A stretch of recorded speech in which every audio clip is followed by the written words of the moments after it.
Okay, so today we need to go over our power quiz, Miss Baird and a lifetime of fresh bread. We really struggled on this power quiz. I'm not sure why. Why do y'all think we struggled? We didn't read it. How can we answer questions if we don't read? I read it. Okay, you did. I did. So why do you, anybody else, what's another reason you think that we didn't do so good on this? Why didn't you read it? We didn't go back and prove our answers, okay? Sometimes you guys want to just try to answer it from your brain or maybe try to remember the story instead of actually go back to find it. And then we remember the wrong thing or we just remember it incorrectly, okay? That's why we need to go back every single question. It's not asking you to go back and write a whole summary for every single question. But you do need to go back and find the answer, okay? Because even sometimes I have to go back and double check and make sure I'm picking the right answer, okay? So you guys need to make sure you're doing that also. So, unwrap, right? We're going to start by underlining the title. Some of you guys, that's as far as you got on your strategies. All we did was go and do that. What is the point of that? To make sure you read it, right? Because sometimes the title can give us very important information. What do you think the purpose of this writing is just by looking at the title, Mrs. Baird and a Lifetime of Fresh Bread? Do you think it's going to persuade us about bread? Yeah. You think it's going to entertain us about bread? No. Or is it going to inform us about Miss Baird and bread? Inform. So you can tell just by looking at the title that this is probably going to inform us, teach us something, give us information. Okay, whatever I write, you guys need to write because this is going to help it stick in your brain. Okay? Now we're going to go and read the passage together. We've underlined the title. N stands for number. The paragraphs, it has already done that for us. Walk through the questions. Well, we're not going to do that now because you've already taken this test. So we've all already read the questions, right? Yes. So now we're going to read the passage and answer the questions and go back and prove every single answer together, okay? So I'll start by reading, okay? So you guys listen and follow along. Many people agree that there is nothing better than the smell of fresh baked bread. People have enjoyed eating bread for thousands of years, but bread has not always been easy to get. It was only during the past 100 years that bread has been sold at grocery stores. Before that time, people made their own bread or bought it from people they knew. In the early 1900s, a woman in Fort Worth, Texas named Nenia Lilla Baird was one of those people. Miss Baird enjoyed baking cakes and pies to give to her neighbors and friends. Most of all, she loved to bake bread. Miss Baird's husband owned a restaurant in Fort Worth. Since so many people loved Miss Baird's baked goods, the restaurant began selling them to customers. Miss Baird worked hard each day to make sure there was enough bread for everyone who wanted some. While baking bread for the restaurant, Miss Baird also took care of her 8 children. When her husband fell ill and could not work anymore, Miss Baird continued to sell her baked goods so that she could provide for her family. She started a business and called it Mrs. Baird's Bread. Have y'all heard of that bread? Seen it in the store? Well, It's got the white and blue label. yeah, I Okay, that's who they're talking about. I did. A family affair. What do we call this right here? Subheading. Okay. These are text features, right? Photos. What do we call this part? A caption. A caption. Good. Okay. As Miss Baird's children grew older, they helped with the business. Miss Baird did the baking. She baked all day because she could fit only a few loaves of bread at a time in her wood-burning stove. Her oldest sons walked to the homes of the customers and delivered the baked goods.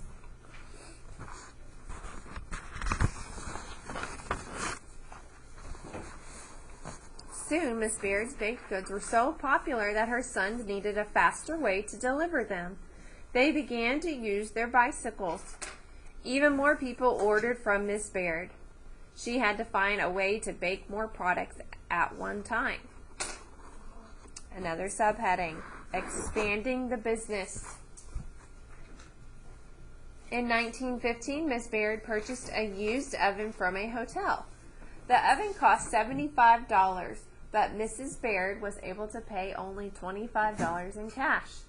Luckily, she was permitted to pay the rest of the amount she owed by providing bread and rolls to the hotel. Miss Baird kept her new oven in a small building in her backyard. This oven could bake up to 40 loaves at one time. The more bread Mrs. Baird made, the more bread she sold. This meant that more bread also had to be delivered. Delivering goods by bicycle was no longer practical, so the brothers began using the family wagon, which could hold many loaves of bread. The family horse pulled the wagon right up to the customers' homes. This faster delivery method allowed the family to earn more money. In 1917, Miss Baird bought a car. The family removed the seats from the back and filled the space with baked goods. They painted a sign on the side of the car that read, "Eat more Miss Baird's bread." Delivering by car meant that even more people could enjoy Mrs. Baird's bread. A century later. Today, the people who work at Mrs. Baird's bakeries are just as proud of their bread as Miss Baird was. Miss Baird's Bakeries operates 4 factories across the state of Texas. These large bakeries are located in Fort Worth, Houston, San Antonio, and Lubbock. Hundreds of school children visit the Fort Worth and Houston bakeries on field trips each year. At the end of the tour, everyone receives a warm slice of fresh bread. Yum. And what do you think this is a picture of? That looks like children, right? So do you think the children are touring Miss Baird's bakery? Yeah. Loaves of bread passed by as some children tour the Miss Baird's bakery in Fort Worth. Okay? Number 1. In paragraph 6, the word permitted means, so you literally need to go back to paragraph 6 and reread what it says. Okay? How many of you did that the first time you took this test? You went back. Okay? I did, but I didn't put the date. Luckily, she was permitted to pay the rest of the amount she owed by providing breads and rolls to the hotel. So permitted, is that saying that she is allowed to pay the rest of the money? No. Is it saying she begged to pay the rest of the money? Would that make sense? No. Is it saying she was forced to pay the rest of the money? She wasn't forced. No, because she gave them $25 in cash, but how is she paying them back for the rest of it? She's giving them bread and rolls to help pay off the other part that she couldn't pay. Okay? So she's not being forced, right? Does permitted mean she needed to pay the rest of the amount? No. No, okay? So it's saying luckily she was allowed to pay back in bread, okay? She didn't have to pay back with cash because she didn't have it. So they allowed her to pay with bread and rolls. Does that make sense? Okay, so permitted means F, allowed.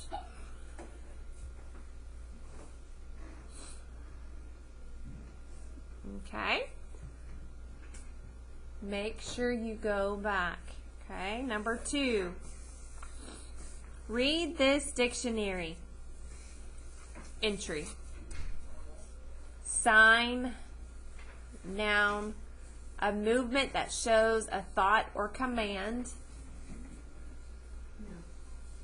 in math, language, or music a mark that stands for a certain idea. Evidence that a fact or idea is true. A display that advertises or gives the name of a business. Which meaning of the word sign is used in paragraph 8? Okay, well, you need to go back to paragraph 8.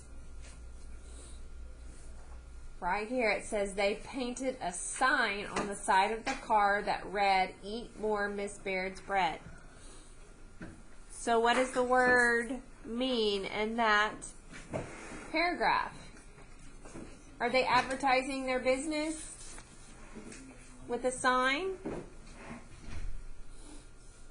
What do you think, Allie? Is that a movement that shows a thought or command that they're talking about in paragraph 8? No. No. What are they talking about? They are talking about the sign and like.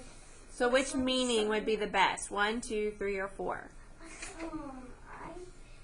picked 3 or 4, so I think it's Well, we definitely know it's not about math, language, or music. A symbol, okay? Eliminate that one. Which other one was also obvious? A movement that shows a thought or command. They're talking about sign language, a sign. Are they doing a sign with their hands or a movement? No. No. And it's not D because I put that in it was wrong. Evidence that a fact or idea is true. Meaning 3? No. It's D. D is correct. Okay. A display that advertises or gives the name of a business. Good. Okay. Number 3. The subheadings in the selection support the main idea that Mrs. Baird. Okay. Well, we need to go back and look at the subheadings, right? Okay. So let's first read the answer choices. She turned a small business into a large one. Was proud of the baked goods she made. Was pleased that her family helped her. Wanted everyone to have enough bread. Okay, the subheadings are a family affair, expanding the business. Expanding means get bigger, right? And a century later. Okay? So what do you think the subheadings are supporting? What do you think, Evangeline?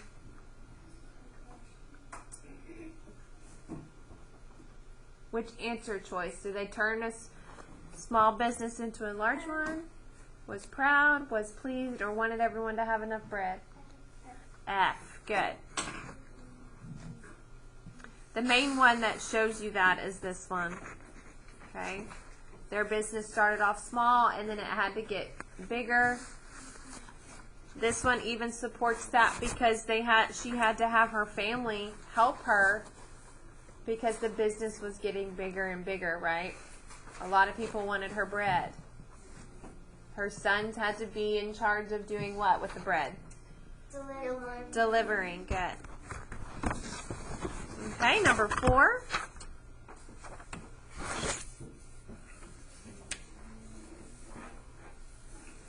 So see how for all of these, we are going back improving our answers. If you're not sure where to put, you could put whole passage, or you could put subheadings. This one, it already tells you paragraph 8, and the first one already told you, so we could put paragraph 8, and the first one already told you paragraph 6. Okay? Number 4. Which statement describes one of Miss Baird's business challenges? Okay? She had trouble teaching her children how to help with the business. No. Did it ever talk about that? No. No. She needed to find new ways to deliver her baked goods as sales increased. No. Yes. No. Maybe. Yes. Maybe. Okay. So we can put a little dot next to that. She was not able to remember the type of baked goods her customers ordered. Did it ever talk about that? I don't ever remember them talking about customers' orders getting forgotten. Because she really only did baked goods, right? Bread and...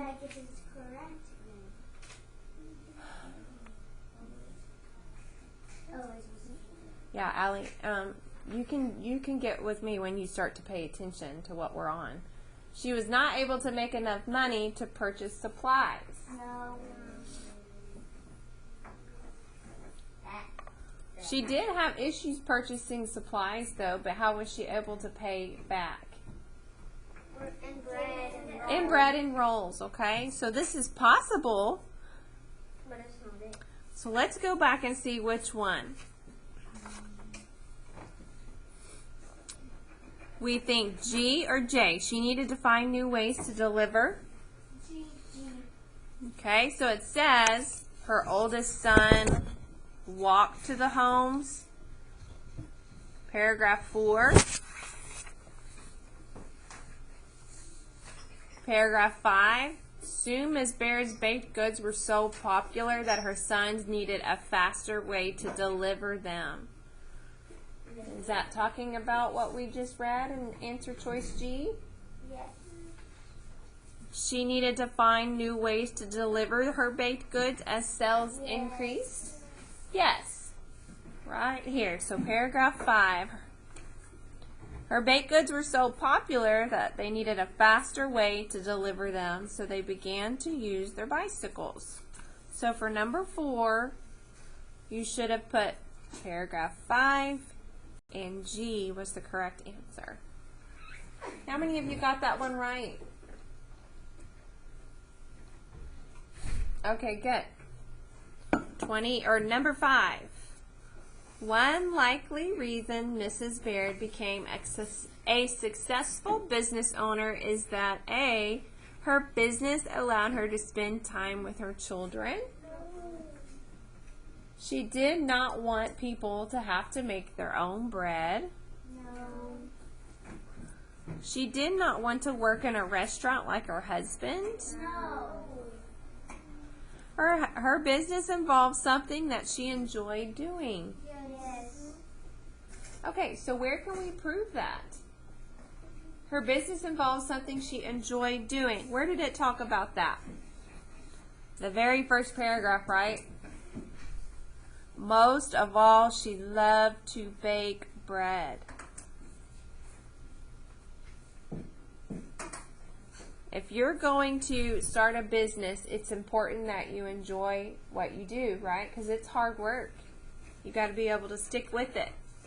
Okay? So the reason her business was probably successful is because she enjoyed doing what she did. Okay? So we could put paragraph what? How would we prove it? What paragraph? Angeline? Paragraph 1.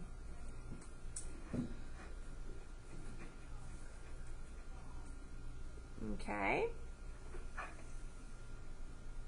Number 6. The author included the section titled A Family Affair to describe how Mrs. Baird's children liked the bread she baked. Okay, well, let's look back. A family affair. Her children grew older. They helped with the business. Miss Baird did the baking. She baked all day because she could fit only a few loaves of bread at a time. Her oldest sons walked to the homes of the customers and delivered the baked goods. Okay, so what is it talking about? Her oldest sons did what?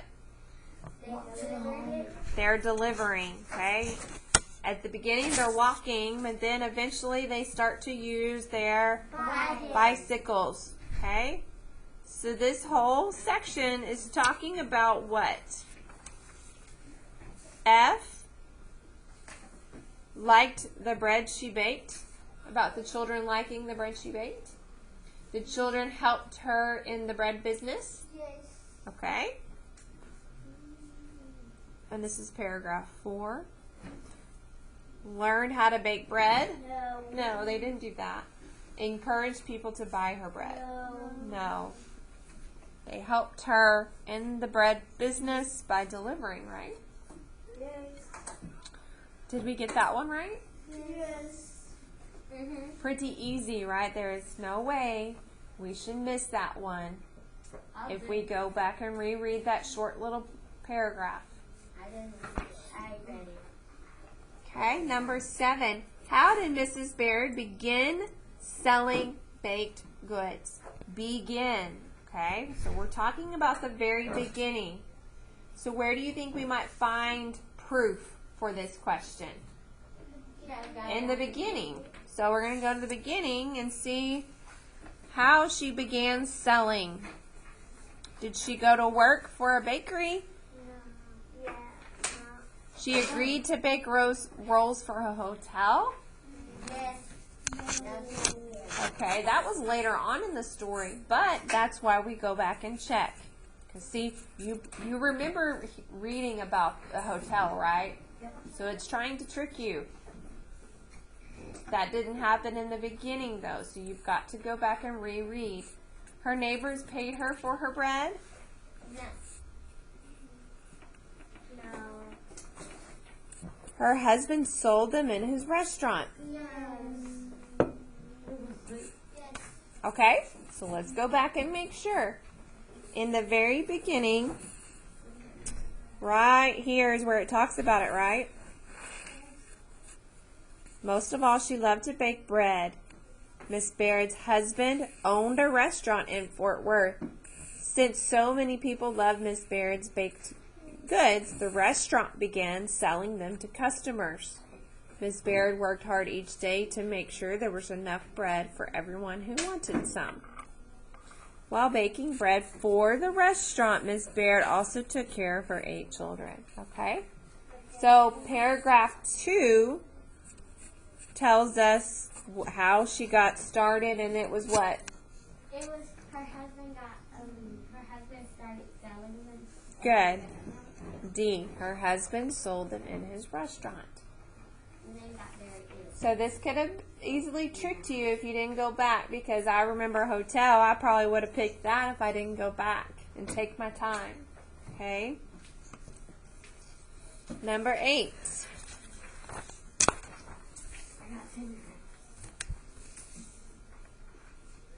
At first, Miss Baird's sons delivered her bread. Again, this was not a hard question, but still some of us missed it. At first. So what does that mean? The beginning. The first way they delivered the bread. And where did it talk about that? What paragraph? Paragraph 4. Okay. Her oldest sons walked to the homes of the customers. So do they walk on foot, in a car, on their bicycles, or in a wagon? On foot. So F. All of these ways they used a car, they used their bicycles, and they used a wagon, but the first one was on foot. Okay. Number 9. Miss Baird purchased an oven because the wood-burning stove she was using was not hers, was too small, burned the bread, or cooked too slowly. I know for sure, did we ever read about burning bread or cooked too slowly? No. We did read about maybe it being small and possibly not hers, so we're going to go back and prove our answer. Where does it talk about the stove? The wood-burning stove she was using.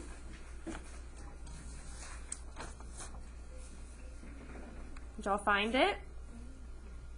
5. She had to find a way to bake more products at one time. So she decides to what? She purchased an oven, but it wasn't because it was burning the bread. It was because she needed what? A bigger one. She needed a bigger one to make more products at one time. Okay?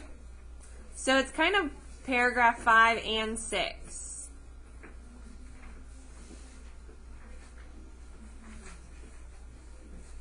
The wood-burning stove was too small, right? She needed a way to bake more bread. Because she was spending all day baking bread, right? Because she could only do a few loaves at a time. Okay? Did we get that one?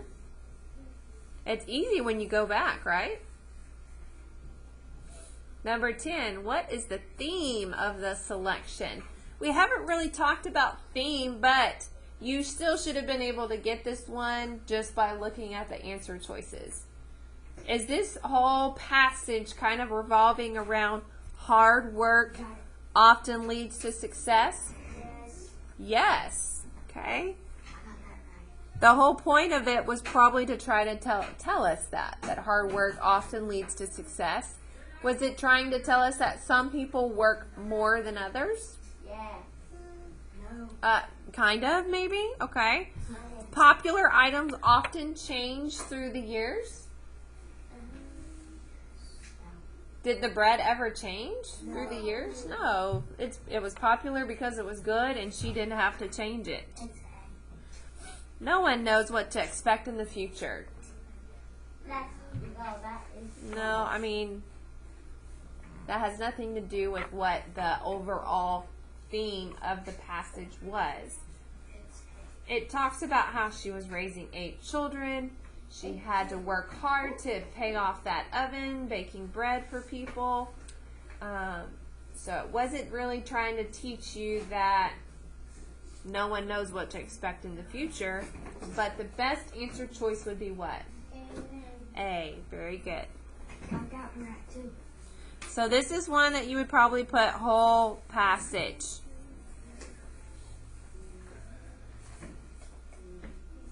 Okay.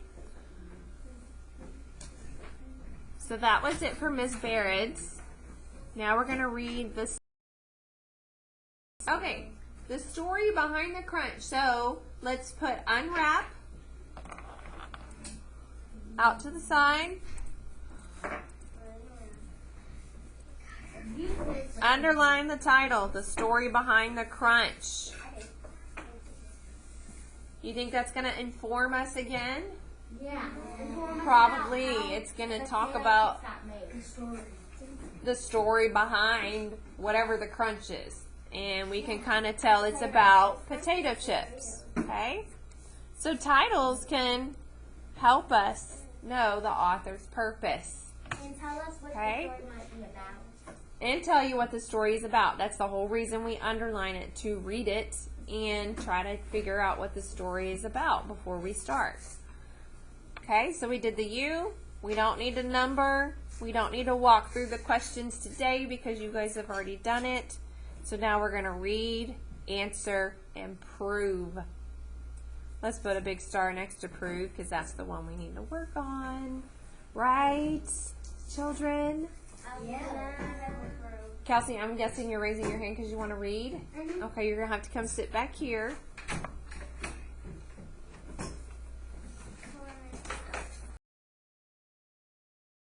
Do you have a favorite snack food? Of course you do. Everybody does. If your favorite snack food is potato chips, then you are like millions of other people. Crunchy, salty potato chips are one of the best loved snack foods in the world. They are also one of the oldest snack foods. People have been enjoying them for more than 150 years. An accidental success. Potato chips weren't invented on purpose in 1850. In 1853, a chef named George Crumb fried some potatoes at a restaurant in Saratoga Springs, New York. The man who had ordered the potato chips said that they were too thick and sent them back to the kitchen.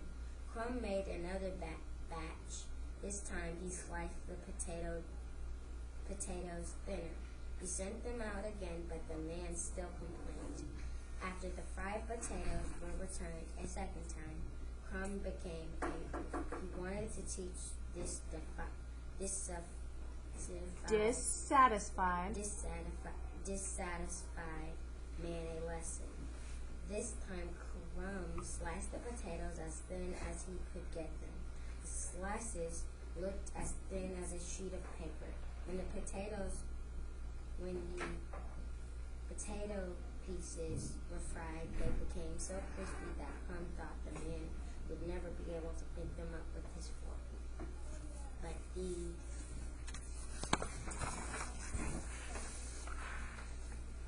man was very pleased with this tasty new dish. He ate every one of the crispy potatoes piled on his plate. Soon these new crispy fried potatoes became well known. They were added to the restaurant's menu.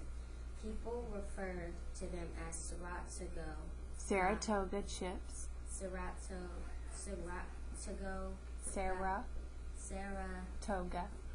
chips. When Crumb later opened his own restaurant, he set a basket of chips on each table for customers to enjoy. Other restaurants began to serve them as well, from restaurants to store shelves. It was not long before people wanted potato chips without having to go to a restaurant to get them. In 1895, a man named William Tappenden started cooking potato chips in his kitchen in Cleveland, Ohio. He sold the potato chips to local grocery stores, making it easier for people to get chips whenever they wanted. At some stores, the chips were kept in a big wooden barrels. Storekeepers scooped the chips out and put them into paper bags for customers. In 1926, a woman named Laura Scudder thought of a better way to package the potato chips. Scudder put 2 sheets of wax-coated paper together to form a bag. She used hot irons to press the edges of the bag. The heat from the irons melted the wax enough to seal the edges on 3 sides. The bags were then filled with chips, and the 4th edge was ironed shut. Now the bags could be placed on shelves in stores for customers to buy. All right, Allie, you want to read? Yes, ma'am. Over the years, many more people began making and selling potato chips. Bigger and better kinds of packages were designed, and different flavors of chips started appearing. Cheese and onion was one of the first flavor combinations to be sold, as well as salt and vinegar. These flavors are still available today. Chips with different tastes. Other kinds of chips can be found around the world. Instead of white potatoes, some people use bright orange sweet potatoes or carrots. And for a different crispy treat, some chips aren't made from a vegetable at all, but from rice or corn instead. Many different seasonings can be used to add flavor to chips. For example, there are chips flavored with tomato sauce and smoked beef. Others are flavored to taste like roasted chicken or lamb with mint. Maybe the most unusual chip flavor used in China, where there's a chip that tastes like a blueberry. That and what an unusual history. The potato chips has from its actual beginning in New York. Accidental beginning. Accidental beginning in New York State. To begin, perhaps the most popular snack food in the world, what do you suppose Chef Crumb would think if he knew how his invention had ended up to make your own fresh baked potato chips at home? Give it a try. It's easy. Okay, hold on. We don't need to read the recipe verbatim, but that's what that is. It's a recipe, what you'll need, and what to do on how to make your own potato chips. Okay? Because there was a question that asked. Yes, but we don't need to read it. You don't need to read it step by step right now. When you get to that question, we'll go back. Okay? So let's look at number 11. Okay. In paragraph 3, what does the word dissatisfied mean? Well, we've been talking about prefixes all week. Okay. Dissatisfied. So satisfied means what? Satisfied means like you're interested. You're happy with your product or whatever. I'm satisfied with your grade on your power quiz. So that means I'm happy with how you did. If I'm dissatisfied, then that would mean what? You're not satisfied, okay? So, even if you didn't know what that word meant, you still know that the prefix dis means not or the opposite of the root word, okay? Not before, okay? So, he wanted to teach the dissatisfied man a lesson, okay? The man was dissatisfied because he was never happy with his chips, right? Or his potatoes. Okay, so which answer choice makes the most sense? F. Good. Any questions on that one? We all get that one right? Yes. Okay, good. Number 12, what is the section titled An Accidental Success Mainly About? Mainly about, okay? It doesn't mean what is one detail in that section. They want to know what is that whole paragraph mainly talking about, okay? If we go to that section, it's talking about how potato chips weren't invented on purpose. They were invented by accident, right? Because of this man that kept reordering his potato chips or his potatoes. Okay? So they weren't invented on purpose. They were returned by this man named Crumb, right? Okay? So is it mainly about how restaurants first came to serve potato chips? No. No, that wasn't until later on where it talked about that, right? Yeah. Is it mainly about how the first potato chips came to be made? Yes. Yes, because what kept happening? He kept sending them back until he had the perfect potato chip. Yes. It's talking about how they weren't invented on purpose. And they first came to be created because of this man that kept ordering every time. And each time he sliced the potatoes thinner and thinner. Okay? Until the man stopped complaining. And that was how the first potato chip was created, right? So G was the correct answer. Why someone wanted to make the first potato chip? Did it talk about why? No, because there was no reason why, because it was an accident. Why someone complained about some fried potatoes? No. It's not mainly about why they complained. No. It's mainly about the whole way that the potato chip was created, right? Okay, so that was paragraph 2, 3, and 4, right? Number 13, how were potato chips first sold in some grocery stores? Okay, so first sold in some grocery stores.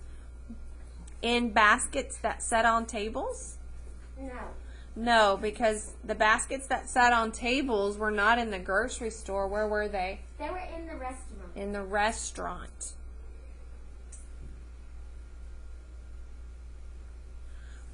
In piles that were on plates? No, that was in the restaurant too.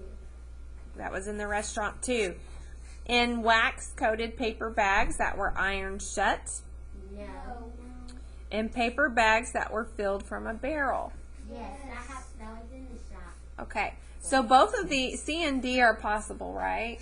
Because both of these were in the store, but we need to know how they were first. Okay, so I need to go back and look, right? Where should I start to look?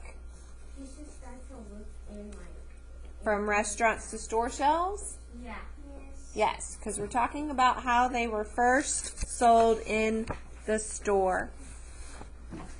Okay, it was not long before people wanted potato chips without having to go to a restaurant to get them.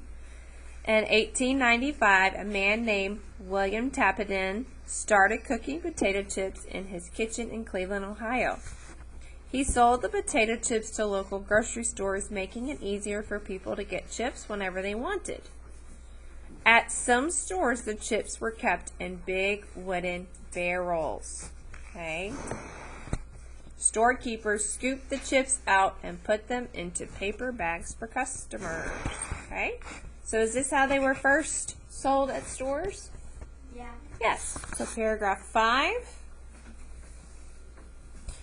In paper bags that were filled from a barrel. D. Okay. The wax-coated paper bags didn't happen until later on, right? Okay. Any questions on that one? Did we get it right? We got it right? Okay, good. Number 14, when Crumb learned that the customer was pleased with the batch of crispy fried potatoes, he most likely felt curious. What does curious mean? Jalen? Curious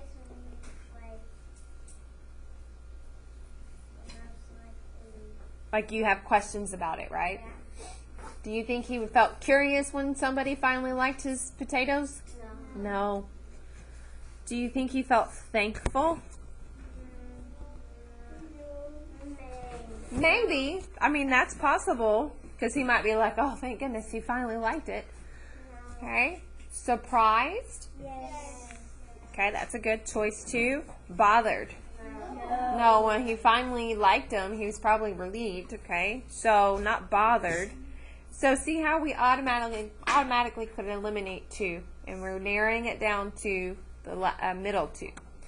So let's look back and read, because sometimes we can think he might feel thankful, but maybe he was more surprised. Okay? When the potato pieces were fried, they became so crispy that Crumb thought that the man would never be able to pick them up with his fork. But the man was very pleased with his tasty new dish. He ate every one of the crispy potatoes piled on his plate. So, do you think he felt surprised or thankful? Surprised. Why was he surprised? Because he thought he wouldn't like all of them.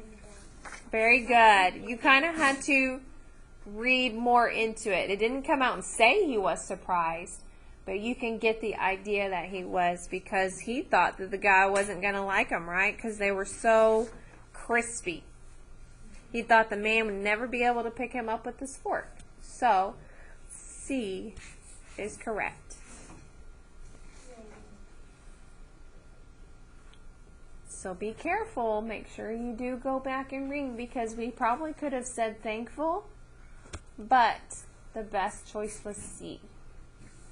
15. William Tappenden started making potato chips at home and selling them to grocery stores because he knew that people would like to buy chips without having to go to a restaurant. Yes, he did say that, right? Or it did say that. People liked fried potatoes but wish they could be sliced thinner. No. That doesn't even have anything to do with why he sold them to grocery stores. People could get chips only if they made them from their own potatoes. Does that have to do with why he began selling them to grocery stores? No. People were tired of buying chips that never stayed fresh and crispy? No. Okay, so he started making potato chips and selling them to grocery stores because people wanted to stop having to go to the restaurant, right? Said it right here. It was not long before people wanted potato chips without having to go to a restaurant to get them. Okay, so paragraph 5, F.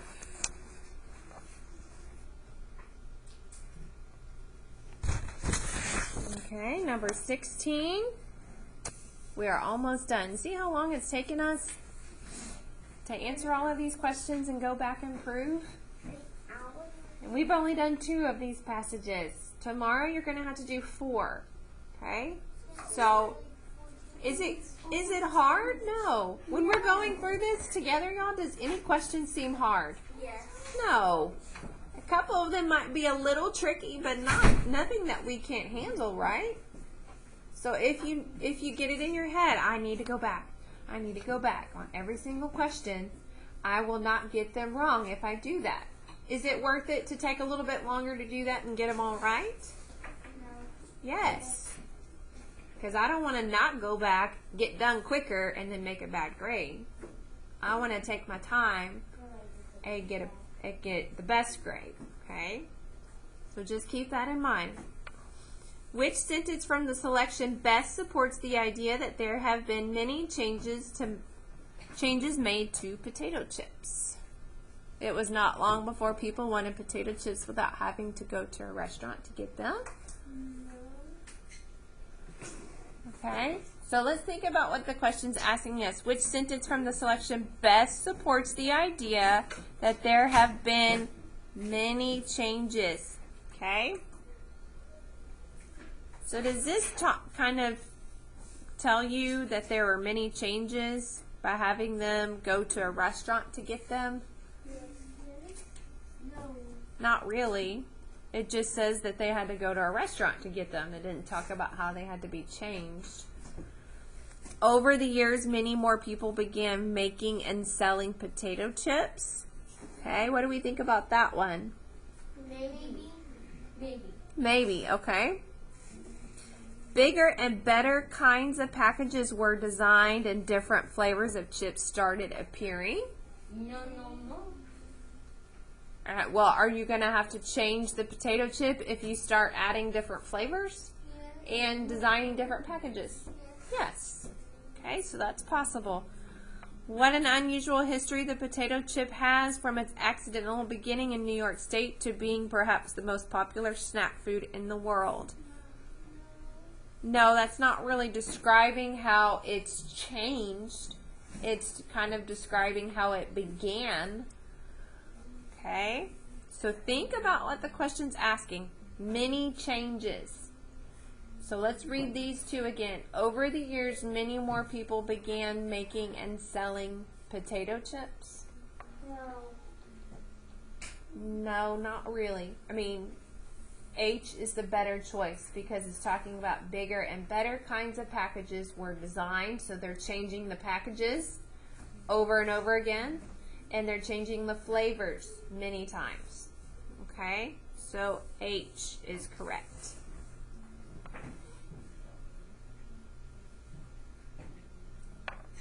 Okay, read the diagram. You have to do cause and effect. A customer complains a second time about his fried potatoes. So what is the effect? What happens because he complained? So because he complained, this happened. What was the result of him complaining? Crumb sends the thick potatoes back to the customer. No. Crumb tries to please the customer. No. Crumb fries very thin potato slices until they are crisp. Yes. And Crumb apologizes to the customer. No. It definitely doesn't do that. Why was he apologizing to the customer and the customer kept on complaining? I wouldn't. Okay, so if he sent it back a second time, what does he end up doing? What does Crumb end up doing when he sends it back? Crumb fries very thin potato slices. I'm pointing to Evangeline. Hold on. He's making it thinner. Yeah, every time he gets thinner. So C is correct. Where could we go to prove that? Where does it talk about that? Paragraph 2, right? Right here. The man who had ordered the potatoes said they were too thick and sent them back to the kitchen, and he sliced the potatoes thinner.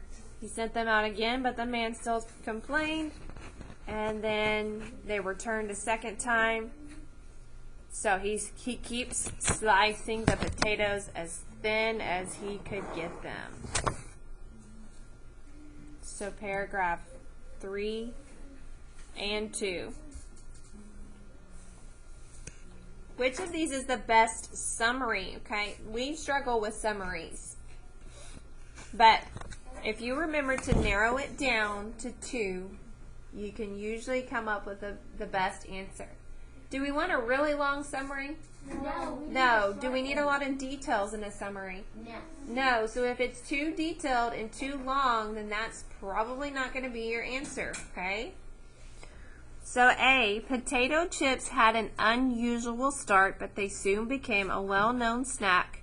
They were sold at restaurants first and then at grocery stores. Yes. Today, potato chips come in many flavors. They are enjoyed by people around the world. Yes. That is a very good answer. It does not seem too detailed. It hits the main points. Okay, that's what you need to remember, the main points of the story. Okay, B, potato chips are crunchy and salty. They are one of the most popular snacks in the world. They have also been around for a long time. The first chips were made because of a complaining customer. What do we think about that one? It describes things that happen, but is it the best choice? No, already A seems better. After potato chips were first made, it did not take long before many people wanted them. However, it was not always easy to get potato chips. Soon, though, people could buy potato chips at many grocery stores. What's wrong with that one? Does it have a lot of details, or is it not detailed enough? It's too much. What do you think, Bryson? It's not detailed enough. It's kind of too vague. It doesn't really tell me the main points of the passage. Okay? D, after potato chips were first made, many people decided to start making and selling their own potato chips. Today, potato chips are made in different ways around the world and are seasoned using a variety of flavors. What's wrong with this one? Too much detail. It's not too much detail, but is this what it's mainly talking about, how people started making their own potato chips? No, it's talking about how they started and how it went from the grocery store to people's, or from restaurants to the grocery store so people could buy them, right? So D isn't very good. It doesn't describe what's mainly happening in the passage. Okay? So A, and then your proof would be the whole passage. Okay, 19 and 20. What can the reader conclude from the information about or after step 5 of the recipe? After step 5. Okay, so we go to the recipe. After step 5, what can we conclude? Lightly sprinkle salt on the chips while they are still warm. You can also sprinkle other ingredients on your chips to create different flavors. Pepper, Parmesan cheese, garlic powder, popcorn seasoning, and dill can be tasty additions to your fresh baked potato chips. Okay? So, would we say A, fresh baked potato chips are tastier than those bought at a store?